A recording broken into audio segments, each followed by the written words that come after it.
Za oficiálny štart 3 víkendy trvajúcich osláv 150. narodenín parnej železnice na Slovensku možno považovať 8. august 1998. V túto horúcu sobotu zavčas ráno vyšla trojica parných vlakov. Prvý, ktorý sme na niekoľkých predchádzajúcich záberoch zachytili v plnej rýchlosti medzi Trenčínom, Púchovom a Žilinou, tiahla Vrútocká šľachtičná, čiže rušeň radu 475-196. Druhý vlak, na ktorý sa práve pozeráme, vychádza z pohraničnej stanice Čadca. Na jeho čele žiari čerstvo sprevádzkovaný Anton, rušeň 486 007.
Pri vchode do stanice Žilina sa obidva vlaky, a to nie náhodne, stretli.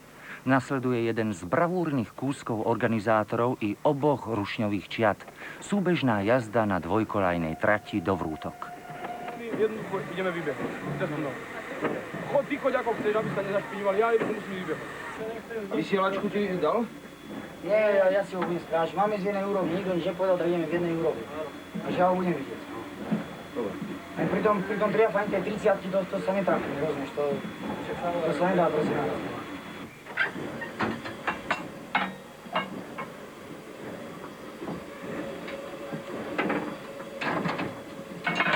No, tak, kde je okazne. Dáme miesta, hej, tam.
Naozaj nevšetný zážitok však. Našťastie sa bude opakovať ešte večer pri ceste opačným smerom. Obidva vlaky sa postupne presunú bližšie k centru osláv do vrútok nákladnej stanice. Nemôže chýbať ani populárny motorový vozeň radu M131-1, ktorého červeň vidno v diaľke pred staničnou budovou. Jeho úlohou je doprava hostí medzi osobnou a nákladnou stanicou, v ktorej sa nachádza výstavný areál.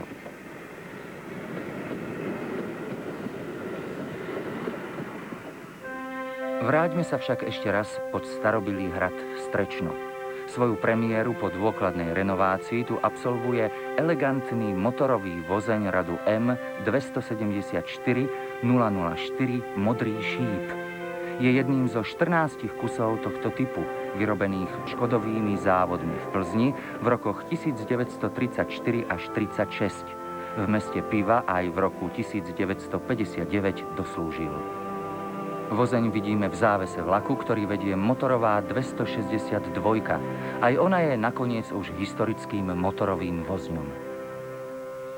Presne o 10:30 bol za účasti významných hostí s vystúpením mažoretiek aj s kulisou slovenských ľudových piesní slávnostným spôsobom otvorený areál muzejnej expozície koľajových vozidiel. Stovky hostí sa počas 2 dní na koľajniciach tohoto skanzenu, ako aj v priestoroch rušňového depa vo Vrútkach, mali na čo pozerať. Boli tu vozidlá moderné, predovšetkým rekonštrukcie, ako aj historické či súčasné motorové lokomotívy a vozne, ktoré práve vidíme.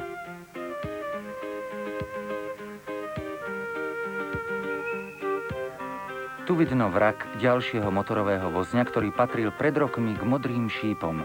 Ten poslúžil ako zdroj dielov pre opravu a sprevádzky schopnenie štvorky, ktorá sa však do terajšieho nablískaného stavu znovu zrodila tiež z takejto trosky.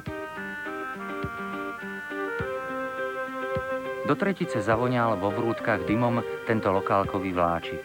Priviezol hostí osláv z Kráľovian.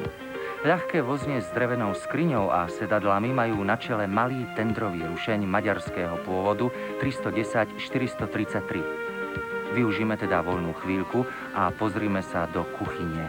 Za kruhovými dvierkami sa skrýva malé topenisko, trochu odlišné od iných rušňov sú aj iné detaily vrátane armatúr.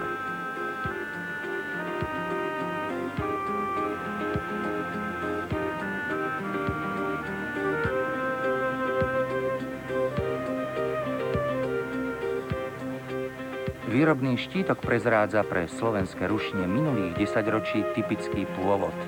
Boli vyrobené budapeštianskou strojárňou maďarských kráľovských železníc v roku 1896. Vráťme sa naspäť k veľkým kolesám. 10 minút po 12. vyráža neúnavná šľachtičná z vrútok jednou z typických horských tratí Slovenska cez Kremnicu do Zvolena.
Takto ostro breše trojvalcový stroj bratislavskej Rebeky, čiže rušňa 498-104. Ten vezie svoj vlak opačným smerom zo Zvolena cez Banskú Bystricu do Vrútok. Kamera ho sprevádza počas jazdy po chýrnej a náročnej horskej trati z Banskej Bystrice cez Harmanec do Hornej Štubne.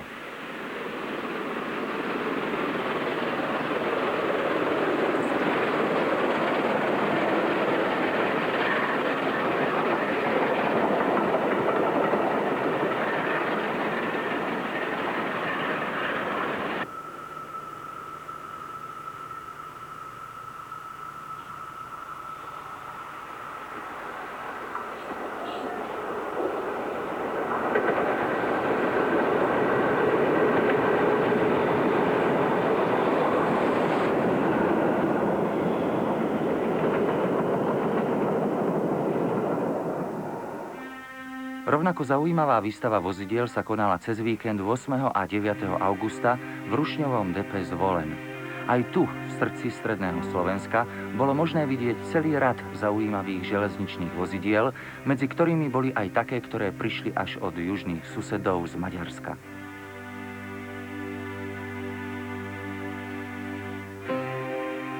V skupinke dízlových rušňov sú typické ťahúne horských tratí stredného Slovenska nedávnej minulosti Sergej s pomarančom v susedskej zhode vedľa maďarskej muzeálnej nohabky M61004. Nechýba ani žehlička, zastupujúca elektrickú trakciu, aj pre Zvolen typický rekonštruovaný okuliárnik s elektrickým kúrením. Tu zatiaľ odpočíva jeden z ďalších adeptov na zmrtvých vstanie. Parný rušeň radu 399 005 pochádza z plzenskej Škodovky a má meno Litevka. Výrobný štítok zo siglovej továrne náleží maďarskej lokomotíve 335 095 s pôvodným číslom 269. A toto je v poradí tretí z premiérovo znovu sprevádzkovaných exponátov Malý Bíčko, štvornápravová združená tendrovka na mokrú paru, stroj 422 0108. A opäť parná lokomotíva s maďarskými koreňmi, ale s označením ČSD, rušeň radu 331 0. Aj s ňou sa stretneme na čele osobitných vlakov. Najprv bude ale patriť scéna Malému Bíčkovi a ukážkovému parnému vlaku premávajúcemu medzi Zvolenom a Banskou Bystricou.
A bol najväčší problém na nich volať Hebinic. Lebo my sme boli zvyknutí na takých 556 alebo 554. To samozrejme nahádzal ste do toho vtedy 3-4 metráky naraz. A jelo to. A išlo to. A hotovo. Ale toto, keď sa Lopatka, hop. za 4 lopatky najviac dosť. Malý kotlík. No, dosť.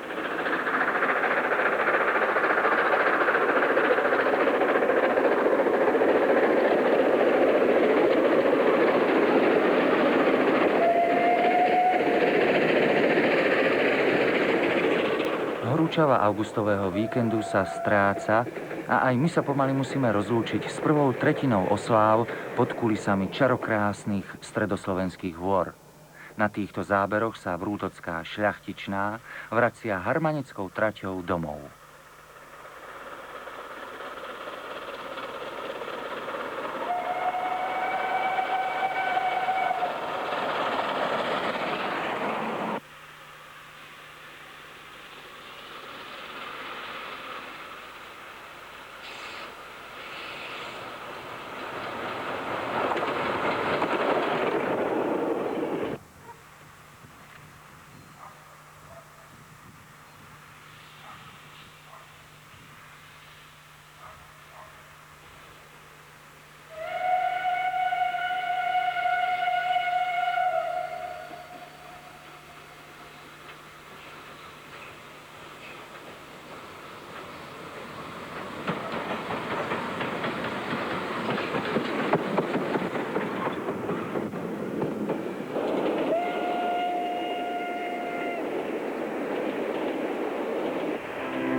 Prakticky v tom istom čase ako šľachtičná vyráža z Vrútok cez Kremnicu Rebeka, aby tiež opísala svoj okruh Kremnickými vrchmi a Veľkou Fatrou.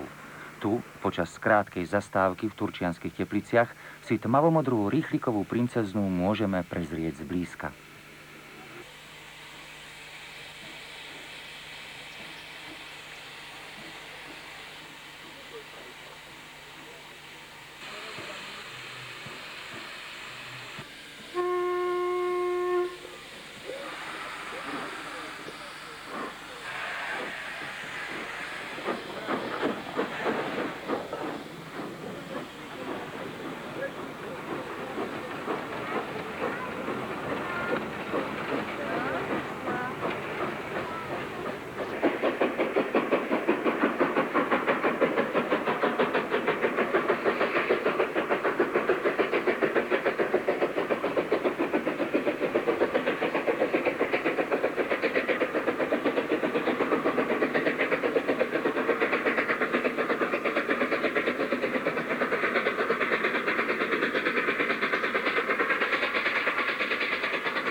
Stanica Vrútky a podvečer s predlžujúcimi sa tieňmi. Sme pri oddychujúcom Antonovi, tu vrcholia posledné prípravy pred zlatým klincom dňa, súbežnou jazdou veľkých kolies z Vrútok do Žiliny.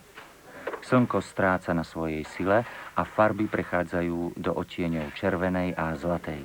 Priložiť, upraviť oheň, starostlivo premazať ložiská a naposledy skontrolovať vodu v kotli. Okamihy sústredenia a posledný dohovor pred pretekmi, ktoré nebudú mať víťaza ani porazeného, ale vzdajú skôr veľkolepý hold rýchlosti a technike.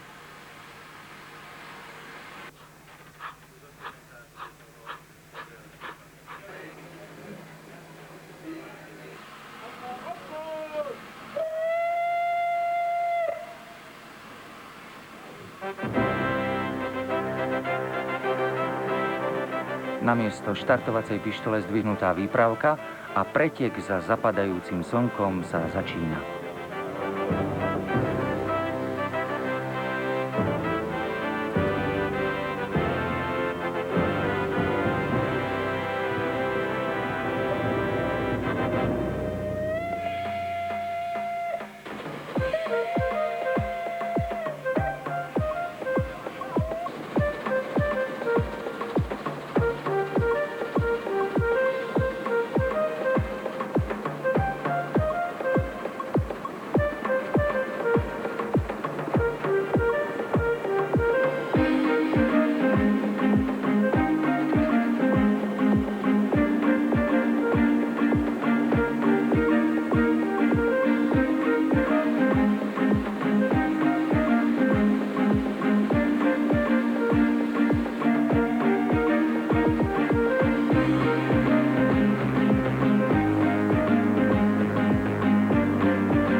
Ďakujem.